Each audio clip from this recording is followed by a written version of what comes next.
kira nih hoax yang bakal rata literasi dan hoax tadi masyarakat ternyata masih ada yang percaya yang prinsip. Assalamualaikum warahmatullahi wabarakatuh. Shalom, Om Swastiastu, Namo Buddhaya, salam kebajikan dan salam bela negara. Selamat datang di podcast Fakta, forum anti kebohongan dan tindak aksi. Pada episode kali ini kita akan membahas isu penting yang dekat dengan kehidupan sehari-hari kita, yaitu hoax dan literasi informasi. Sebelumnya, izinkan saya memperkenalkan diri. Saya Nova Sabrina dan di sini saya bersama rekan saya.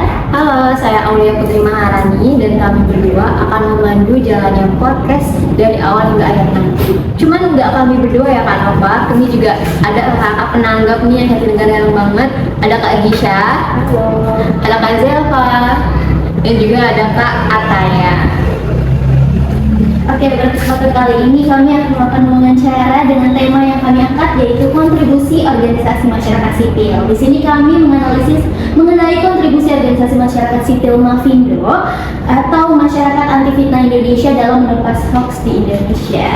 Baik, dan melalui wawancara ini kami ingin menggali pandangan narasumber mengenai bagaimana sih literasi politik masyarakat, kepercayaan publik terhadap lembaga politik, serta peran lembaga masyarakat dalam memperkuat kesadaran politik warga Indonesia. Nah, dan kali ini kami sangat beruntung sekali bisa langsung berdiskusi langsung bersama Ibu Mbak Heni Mulyati selaku Presidium Pengampu Komite Edukasi Mafindo.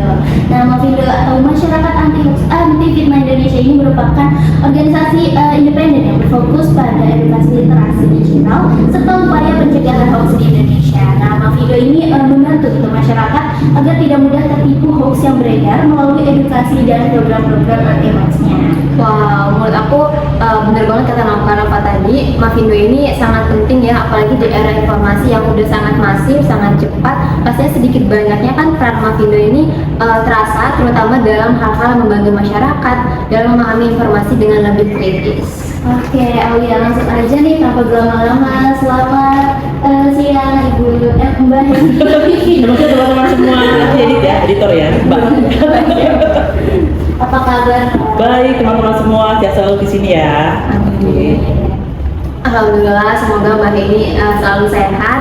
Terima kasih banyak sudah meluangkan waktunya untuk kami hari ini. Senang banget kita bisa berdiskusi langsung dengan Mbak Heni terkait topik kami, yaitu kontribusi organisasi masyarakat sipil Mafindo dalam menumpas hoax di masyarakat.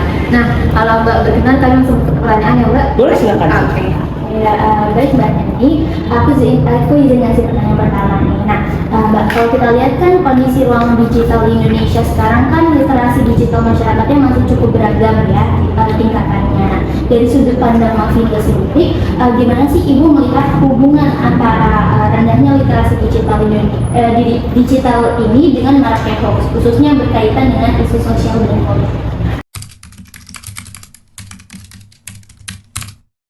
Ya, oke. Assalamualaikum warahmatullahi wabarakatuh. Selamat siang teman-teman semua. Ini pertanyaan menarik ya. Sebenarnya gimana sih kaitannya sama literasi dengan hoax seperti itu ya, Bang? Jadi kalau kita bicara literasi itu sendiri, sebenarnya itu kan nggak cuma kita melihat informasi gitu, tapi banyak proses di situ gitu. Atau bagaimana nggak cuma ada informasi terus kita langsung percaya gitu. Jadi kalau bicara literasi itu sangat proses yang sangat panjang. Nah, jadi nggak cuma orang itu dapat langsung dibagikan, tapi ada proses cross check dulu nih, evaluasi atau melihat dulu, analisis ini bener nggak sih gitu. Ini cek and recheck lah bahasanya. Jadi memang kalau bicara literasi itu sesuatu yang proses panjang sebenarnya. Nah, tantangannya adalah ini saya bilang masyarakat kebanyakan ya, itu masih banyak yang mereka masih cenderung langsung dapat, langsung percaya, langsung bagiin gitu tanpa ada cross check. Apalagi yang bagi mungkin orang yang dia anggap orang sudah, wah ini orang keren banget nih gitu. Masih ada kan orang yang masih bahasa kita apa putus ya, pokoknya apa yang dia omongin itu pasti benar gitu, padahal betul juga, bisa juga salah gitu. Itu jadi satu tantangan. Jadi tantangannya adalah gimana sih masyarakat ini tuh kalau informasi dia tahan dulu nih, dia mau untuk berproses, mau mencari pembanding, gimana dia mau untuk ini kayaknya ini bener nggak sih. Nah, masalahnya adalah mau nggak kita menerima pendapat yang berbeda.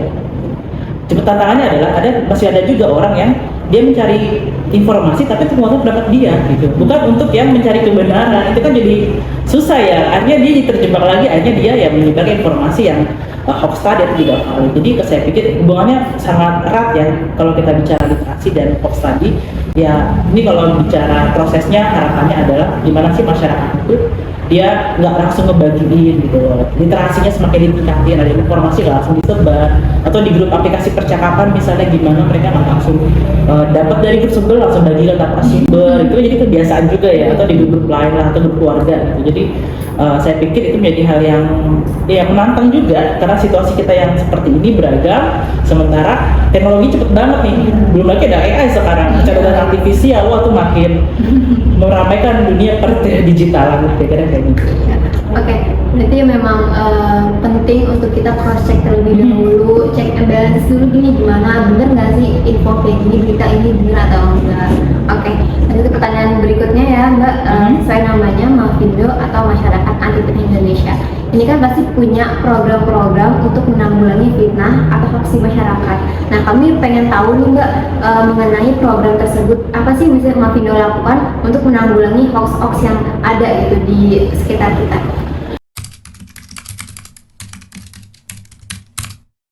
Ya, kalau secara organisasi, Mafindo kan sebenarnya kalau di kita masyarakat sipil ya, sebenarnya komunitas yang memang salah satunya kita ingin berkontribusi terhadap penanganan hoax Indonesia gitu. Karena tadi isunya kan isu tentang ini bahasanya yang cukup menarik perhatian juga lah, banyak juga kan dapat orang-orang kena dampaknya, jadi korban dan sebagainya gitu. Nah, apa yang kita lakukan itu Mafindo ada beberapa program yang memang kita lakukan. Jadi secara organisasi kami itu ada beberapa komite. Jadi di Mafindo itu kita kalau secara teman-teman bisa cek situs kami ya di mafindo.id.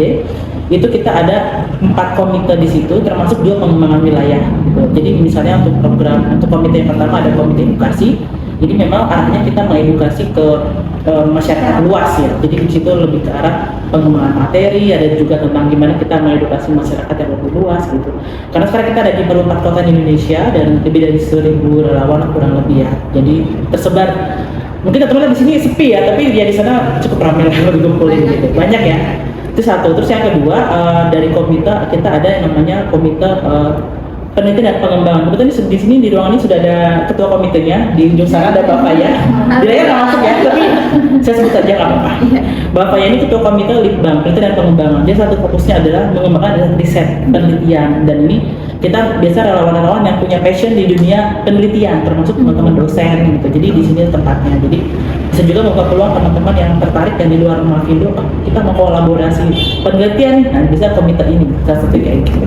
Ada lagi tadi komite kami OPSDM, ini organisasi dan pengembangan sumber daya manusia, itu fokus pada pengembangan relawan di dalam. Jadi gimana supaya relawan kita ini secara kapasitasnya, secara skillnya itu ibaratnya lebih sesuai dengan kebutuhan lah gitu kan. Namanya juga kita backgroundnya juga ada yang kerelawanan ya, artinya kan harus dibekali dong, kan nggak mungkin ibaratnya kita mau perang nih masa nggak kita bekali dengan amunisi yang cukup. Nah ini OPSDM yang berfokus di situ, jadi ke internal, keorganisasian juga. Nah berikutnya kalau dari sisi media sosial dan publikasi, jadi teman-teman mungkin bisa lihat media sosial yang Mafindo, di mana kita mengedukasi secara berbagai akun medsos ya, dari Instagram, Facebook dan sebagainya, dan juga berbagai TikTok termasuk juga YouTube. Jadi itu merupakan kanal gimana sih kita mengedukasi masyarakat. Nah ada lagi pengembangan Indonesia bagian timur dan Indonesia bagian tengah, ini memang ada yang khusus menghandle karena kan secara wilayah itu sangat luas banget. Nah yang lain adalah kegiatan kita lain, kita juga melakukan yang namanya pemeriksaan fakta atau fact checking gitu. Jadi teman-teman situsnya tahu termdehoax.id. Nah itu salah satu punya Mafindo. Jadi yang dimana kita menaruh hasil artikel periksa fakta. Jadi sebetulnya kalau sejarahnya ini panjang ya, karena waktu itu ada sebuah grup Facebook yang dibikin oleh Mas Hedi Sufemi tahun 2015-16 waktu itu tidak salah. Nah jadi konten-konten materi dari grup Facebook tersebut dipindahkan ke situs yang artikel tadi yang namanya termdehoax.id teman-teman. Jadi di situ tempat kita ada tim khusus yang memang tugasnya untuk ngecek fakta di situ, dan itu orang-orang yang memang punya skill yang khusus ya seperti itu untuk pemeriksaan fakta, termasuk juga konten-konten yang misalnya dimanipulasi menggunakan kecerdasan artifisial. Ya kan lagi marak ini, teman-teman bisa mampir ya ke situsnya Mafindo yang TBH itu termdehoax.id buat lihat apa saja sih yang sedang ramai. Itu yang dari sisi pemeriksaan fakta. Apalagi yang kami lakukan adalah kita kolaborasi, karena mau nggak mau kan Mafindo nggak bisa sendirian ya, karena bukanlah kita mah apa tuh ibaratnya masih ya 2016 kan kita baru berdiri, jadi kita berkolaborasi juga, ada beberapa koalisi yang Mafindo sekarang ikutin, ada koalisi, ada yang namanya Siberkreasi, itu isu literasi digital, ada juga koalisi lawan disinformasi pemilu, ada koalisi Cek Fakta ini dengan teman-teman media, lebih dari dan sekarang ratusan media tergabung di sana juga deh, satunya Mafindo. Dan lagi koalisi damai, ini isunya tentang kebebasan berekspresi. Jadi ini berbagai macam koalisi yang kita join sekarang ya, walaupun yang sebelumnya juga ada juga ketika pandemi COVID kita masuk juga tuh di koalisi yang apa ya, berarti kolaborasi gugus tugas untuk penanganan disinformasi terkait COVID kan, dulu juga sempat ya pada masa. Baik, berarti selain kegiatan yang juga banyak, Mafindo juga punya divisi masing-masing yang memang secara spesifik membahas tentang hoax itu sendiri ya, Ya, betul. berbagai aspek. Nah, kira-kira nih Mbak, kita penasaran, ada gak sih satu contoh kasus yang mungkin paling berkesan nih ya, dalam menangani hoax secara langsung itu kepada masyarakat? Kalau yang paling berkesan agak sulit menjawab ya, karena setiap hari kan ada budget yang apa ya, yang rame-rame gitu ya. yang wow gitu. Contohnya kalau kemarin sih paling hal terbaru terkait yang tentang penggunaan kecerdasan artifisial yang menyasar Bu Menteri ya, waktu masih Bu Sri Mulyani ya. Itu kan juga sempat kita bongkar juga, di situ di artikel sudah ada ya, tapi itu kan akhirnya jadi rame kadang secara isu kan, karena masih ada yang dipelintir, kemudian ada yang aslinya, ada yang narasi, tapi akhirnya ada masyarakat ternyata masih ada yang percaya yang pelintirannya gitu. Itu jadi sebuah tantangan ya, buat ternyata nggak cukup nih cuma apa ya, sekadar bikin artikel aja, tapi gimana jadi kita sosialisasikan lebih luas lagi. Jadi kalau yang terbaru sih paling kalau menurut saya pribadi ya, saya nggak tahu kalau teman-teman yang lain, nanti cek aja dengan teman-teman relawan yang lain, mungkin punya pendapat yang berbeda. Langsung aja kita lanjut ke pertanyaan berikutnya. Nah, kalau kita perhatiin ya Pak, belakangan ini kan peredaran hoax terasa semakin cepat ya, seiring berkembangnya teknologi kita yang semakin canggih juga. Nah, dari pengamatan Mafindo, bagaimana sih perkembangan hoax dan disinformasi di Indonesia saat ini? Apakah ada pola tertentu yang cenderung muncul lagi atau kayak berulang gitu, terutama menjelang momentum politik seperti pemilu?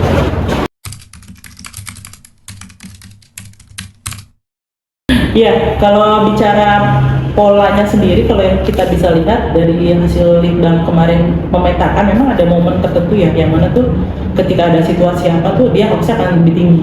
Itu kayak ada momen tuh misal pada saat pemilu, menjelang pemilu, atau pada saat penghitungan suara misalnya gitu, tuh biasanya peredarannya tuh akan cukup ini ya, lebih tinggi dibandingkan bulan-bulan yang lain. Ada juga sih sebenarnya momen-momen ya, kalau bicara momen, menurut teman ingat September, kalau ini disuruh dulu sebetulnya, bisa kalau isu apa? Isu PKI misalnya gitu ya. Itu biasanya tuh ada momen tuh. Atau kalau misalnya mau bicara yang lebih receh lagi, misalnya momen-momen bulan-bulan deh, misalnya yang tentang Valentine gitu, pasti muncul ya di trompet tahun baru, itu udah ya kira-kira seperti itulah situasi. Jadi memang ada momen-momen tertentu ketika secara nasional tuh ada, biasanya dia akan cenderung ada yang mengiringi lah. Termasuk yang pandemi kemarin kan juga itu momen ya, jadi pas pandemi kemarin muncul COVID dan sebagainya, jadi sesuatu yang ada semacam pola lah seperti itu. Tapi bukan berarti kita bisa prediksi, cuma kan kita bisa antisipasi. Next ke pertanyaan berikutnya nih Mbak, terkait Mbak Heni sendiri, dari perspektif Mafindo itu kan pasti udah melakukan banyak research ya, seperti tadi Mbak sudah jelasin, terkait dampak-dampak yang timbul dari hoax atau disinformasinya. Apa sih dampak terbesar yang ditimbulkan dari hoax itu sendiri Mbak? Kalau bicara apa sih dampak yang terbesar, mungkin kalau teman-teman ingat di isu pemilu ada namanya tuh delegitimasi ya, artinya bikin orang nggak percaya sama penyelenggara pemilu nih gitu loh. Akhirnya ketika misalnya contoh KPU atau Bawaslu mengeluarkan apa, orang jadi antipati, orang nggak lagi itu hoax tuh atau nggak percaya gitu. Itu juga dampak ya, skeptis lah, bener nggak sih disampaikan oleh mereka ini gitu. Lalu bisa jadi benar gitu. Ini satu dampak yang mungkin karena orang sudah termakan oleh banyak informasi yang beredar gitu. Jadi itu juga menjadi hal yang dampak yang cukup ini ya, secara kelembagaan, orang jadi nggak percaya sama lembaga yang memang mestinya punya peran di situ. Itu jadi kayak contoh yang mungkin kalau sempat ngecek itu tentang ODGJ yang katanya itu buat mengerahkan suara paslon tertentu gitu. Jadi ada narasi, ini bahwa ternyata penyelenggara pemilunya nih mereka bekerja sama supaya ODGJ itu bisa mencoblos gitu. Nah, padahal secara undang-undang kita bolehkah ODGJ mencoblos? Secara undang-undang ODGJ itu bisa nyoblos, boleh menyoblos, sudah ada aturannya. Tapi ada situasi tertentu yang dia itu memang katanya beda kan spektrum ya. Ada fase di mana pada masa dia itu misalnya tidak bisa berkomunikasi dengan baik, atau dia tidak secara fasenya sedang fase yang tidak untuk memilih gitu. Memang ada seperti itu. Tapi itu dalam konteks yang situasional dan dia memang ada keluarga keterangan bahwa dia memang nggak bisa milih. Jadi sebenarnya bisa memilih si ODGJ ini karena dia ada spektrumnya. Ada fase di mana dia itu dalam kondisi yang bisa bersosialisasi, memiliki kemampuan kognitif yang cukup pada saat memilih, gitu. Jadi ada syarat-syaratnya. Gitu sih.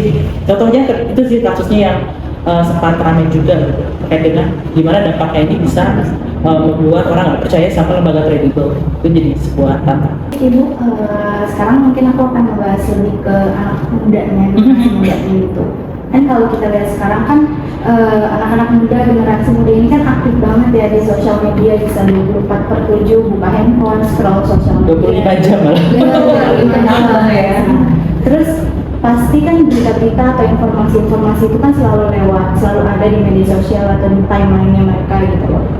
Tapi di sisi lain mereka ini juga sering banget terbawa arus informasi gitu tanpa melakukan research yang lebih mendalam gitu terkait informasi itu apa yang benar atau fakta atau beneran kejadian dan lain-lain. Aku mau nanya dari pengalaman Mafindo ini sendiri, apa sih tantangan terbesar gitu ketika mengajak masyarakat terutama anak-anak muda, generasi muda ini untuk terlibat di dalam edukasi literasi digital tanpa terjebak polarisasi, perpecahan atau bahkan perdebatan taktis. Iya, sebenarnya kalau bicara anak muda teman-teman juga pasti ya sedang fase-fase ini sebenarnya nih. Sebenarnya teman-teman udah sangat dekat dengan teknologi. Sebenarnya teman-teman tuh udah tahu nih bahwa oh ini sebenarnya nggak benar. Teman-teman tuh sudah berarti kan lahir udah langsung ketemu YouTube ya. Beda sama teman yang dari sebelumnya yang itu mulai fase-fase perubahan teknologi gitu. Itu kan jadinya ada perbedaan gimana menyikapi informasi. Nah, sebenarnya kalau dari sisi anak muda itu sebenarnya kalau saya pikir punya potensi yang bagus. Teman-teman tuh punya skill yang lebih, kalau bahasa kita apa ya, lebih native ya, atau lebih natural kan, ketemu betul. Teman-teman pasti lebih gampang bikin konten dengan TikTok dibandingkan orang-orang yang generasi atas ya, betul kan?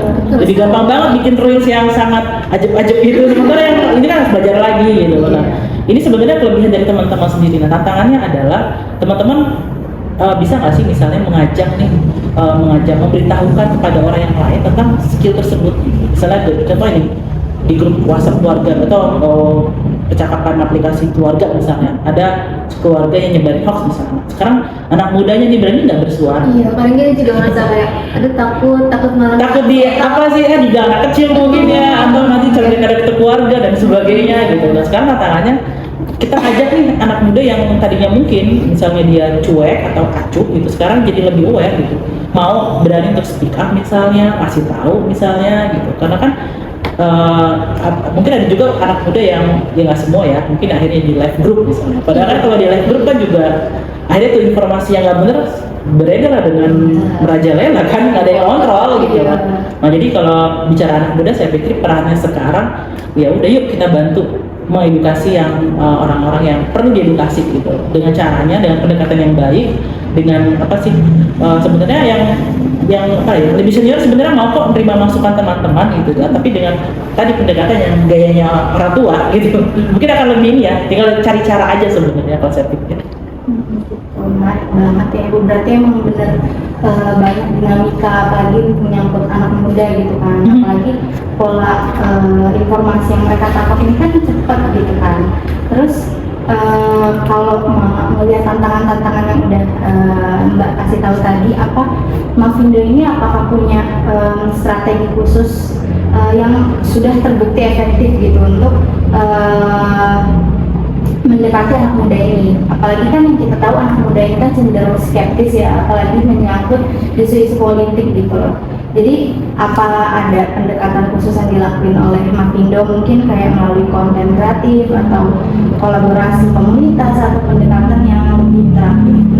Iya, kalau dari sisi untuk anak muda, kita punya beberapa program yang memang menyasar anak muda. Jadi dalam program kita sebelumnya ya, contohnya kita ada namanya di program Tuangan, ada di sekolah kebangsaan, itu menyasar anak muda dari SMA dan kuliah.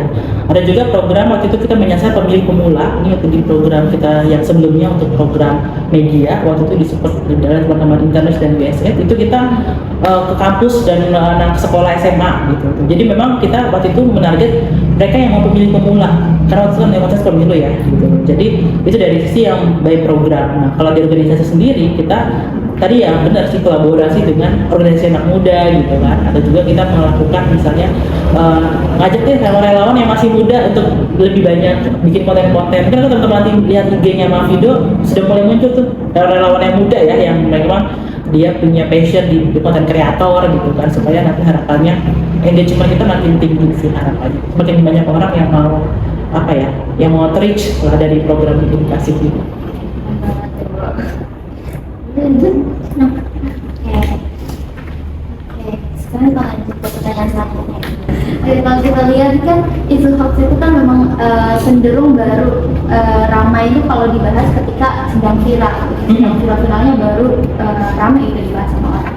Ketika sedang tidak trending itu banyak orang jadi kurang memperhatikan, bahkan seringkali tidak sadar ya bahwa informasi yang ada itu sebenarnya hoax.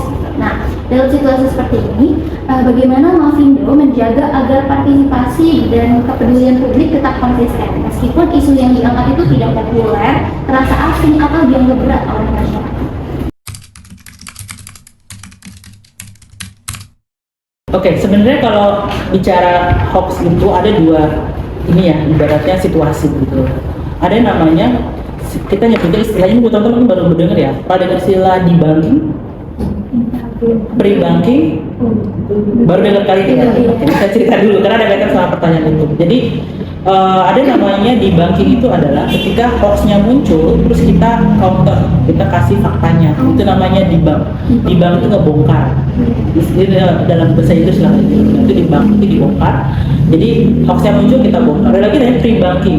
Jadi hoaxnya belum muncul tapi kita kasih semacam informasi yang tentang dia. Jadi ketika nanti hoax itu muncul, orang jadi tahu bahwa oh, itu hoax nih karena saya tahu informasi itu benernya begini. Contohnya di kasus ODGJ tadi, kita bikin konten pre-banking, teman-teman bisa cek ya, kita punya namanya di pre-banking.cekfakta.com nama itu situsnya. Itu ada konten kita bikin tentang pengetahuan soal tentang pengetahuan hukumnya dulu, tentang undang-undangnya tentang ODGJ, undang-undang pemilihnya seperti apa, sebatas mana ODGJ boleh memilih misalnya. Jadi nanti ketika muncul hoax soal ODGJ itu muncul, orang akan sudah terekam nih, wah ternyata ini hoax nih, saya sudah ada informasi benernya. Itu namanya pre-banking. Jadi ada dua pendekatan yang kita lakukan. Nah, jadi kalau misalnya bicara situasi yang nggak viral, ya ngapain kak? Ya mau nggak mau nih kalau bahasa saya ya udah kita kuatin di pre-bankingnya tadi, kita kasih prediksi. Ini kira-kira nih hoax yang bakal rame muncul apa sih? Misal contoh di sekolah di kampus teman-teman misalnya, aku nggak tahu nih, ada nggak situasi prediksi yang akan muncul akan menyerang kampus teman-teman misalnya? Misal soal apa? Iya lagi ada pemilihan itu. Pemilihan rakyat kayak milih ketua BEM gitu ya. Nah, ada hoax yang bakal muncul nggak dari situ? Ada banget. Nah, itu kalau mau bisa tuh dibikin pola. Gimana teman-teman misal bahwa yang ada yang bilang contoh apa? Potensi muncul hoax apa misalnya? Kemarin sih mungkin kayak skandal ya. Indonesia itu yang paling ramai. Skandal personal. Iya personal. Oke. Nah, berarti kan ada perlu dikasih tahu nih ke masyarakat bahwa sebenarnya bahwa apakah ada aturan di kampus yang menyebutkan skandal personal itu boleh dikaitkan dengan pemilihan? Ada nggak? Nah kalau misalnya tidak ada, nah berarti edukasinya adalah bikinlah sosialisasi soal aturan tersebut, gitu bahwa sebenarnya bahwa dalam konteks pemilihan tidak diperkenankan. Misalnya ada konteks itu, berarti contohnya ini cuma simulasi aja ya konteksnya. Berarti bisa aja teman-teman buat materi bahwa hubungan hal personal itu sebenarnya tidak dikaitkan dengan pemira misalnya, tapi karena apa? Karena ada dalam dasar aturan kampus misalnya, nanti diinformasikan. Jadi ketika nanti muncul hoax soal, let's say soal tadi apa tentang skandal yang personal, orang sudah tahu, oh sebenarnya itu secara aturan nggak boleh nih, misalnya gitu. Itu harapannya seperti itu. Itu contoh sederhananya ya. Tapi ini sama juga sama tadi pertanyaan sebelumnya, kalau ini tuh merupakan hoax berulang gitu ya. Bisa jadi ada situasional ya. Oke. Mira selalu ada muncul gitu. Yes, paling tinggal cari itu tadi informasi ketika hoax itu muncul nanti atau kabar itu muncul, teman-teman udah punya antisipasi nih supaya dia tercounter. Tapi bukan sesuatu dengan counter dengan opini ya, tapi harus dengan data, fakta, kebijakan. Jadi aturan. Jadi nggak bisa yang misalnya kita mengasih pendapat juga waktu bakal rame adu argumen. Iya. Sebenarnya sih nggak apa-apa ya, adu argumen itu boleh. Yang nggak boleh kan menggunakan informasi yang palsu, kayak foto palsu, video palsu, tuh yang nggak boleh. Beda pendapat boleh kok, boleh banget juga. Oke, jadi kita masuk ke pertanyaan berikutnya nih. Tentu juga kita masuk ke studi kasus dulu. Kalau misalnya tadi kita belajar soal Mira, kita beralih ke tentang pemilu. Karena kan dalam dinamika politik di Indonesia, kalau misalnya pemilu ini kan seperti tadi kayak banyak banget hoax atau bahkan skeptis yang beredar gitu. Nah, kira-kira seberapa besar sih pengaruh hoax dalam membentuk opini menjelang pemilu? Dan apakah dalam Mavindo sendiri tuh melihat adanya kecenderungan hoax yang dimanfaatkan untuk kepentingan politik tertentu? Iya, kalau bicara mungkin nanti teman-teman Litbang yang bisa menjawab ini secara detail ya. Apakah pernah melakukan riset tentang isu pemilu dan dampaknya, jadi bisa cek ke teman-teman Litbang. Tapi kalau dari sisi pendapat pribadi saya, kalau gimana sih kaitannya dengan pemilu itu? Ketika orang sudah kena hoax kan sebenarnya hoax itu muncul buat apa sih? Misalnya bisa jadi memenangkan kandidatnya dia, menaikkan, atau hoax itu gunanya untuk kayak membentuk opini pendapatnya itu kan seorang itu nggak dipilih gitu. Dampaknya apa? Ya dampaknya mungkin orang itu secara kredibilitas bagus, atau mungkin dia secara potensi kecerdasan latar belakangnya keren, tapi kan ada hoax tadi orang yang betul nggak kepilih gitu. Akhirnya kualitas orang-orang yang duduk dalam ya pemerintahan atau pemerintahan ya dalam sistem demokrasi kita, jadi kan orang-orang yang terbaik. Sayang ya, akhirnya orang-orang yang sebenarnya layak untuk bisa terpilih karena ada studi, ada kepentingan supaya orang terpilih bisa naik, jadinya nggak bisa naik. Jadi ya bayangkan gimana hasil akhir dari demokrasi kita. Itu sih kalau cara sederhananya kalau menurut saya. Oke, lanjut ke pertanyaan selanjutnya Mbak. Ini masih terkait dengan isu politik. Nah, kalau misalnya kita lihat kan di dalam pemilu tuh biasanya banyak pihak yang ikut masuk ke arus informasi.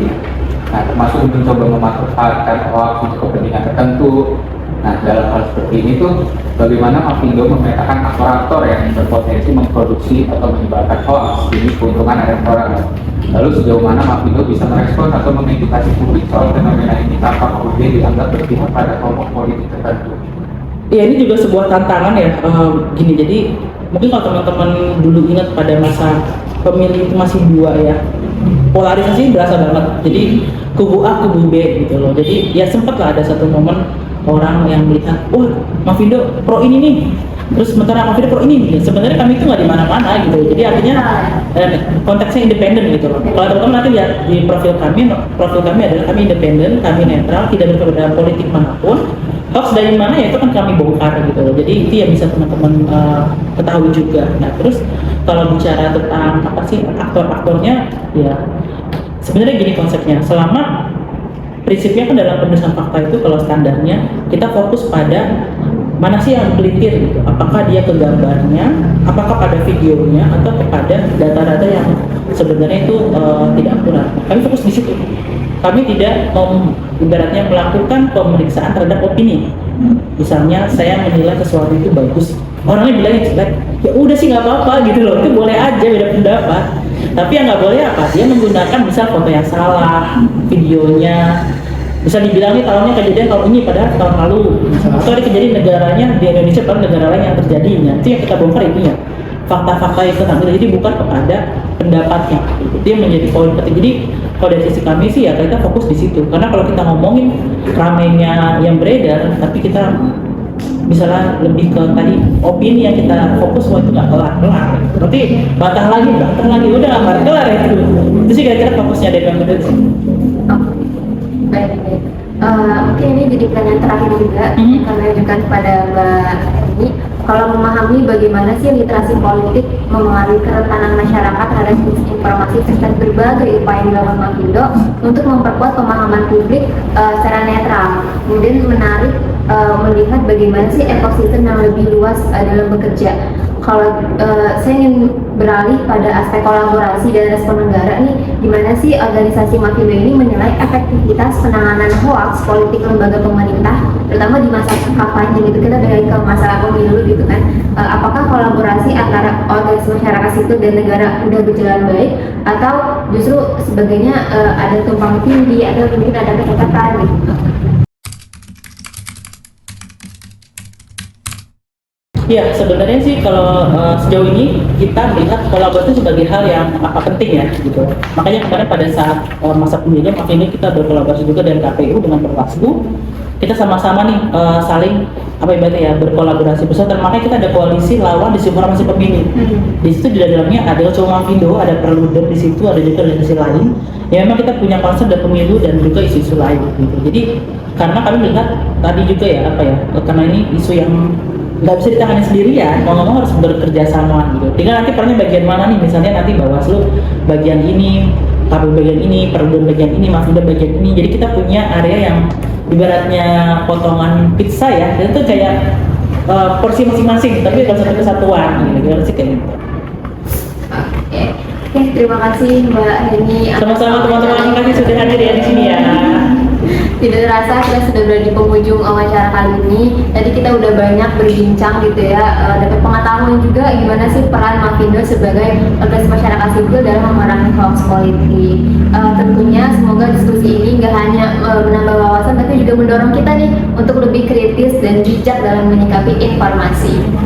Jadi kita lihat ya para Mafindo banyak banget program-program Sangat berkontribusi ya untuk negara-negara. sampai banyak komite sampai itu banyak juga kolaborasi.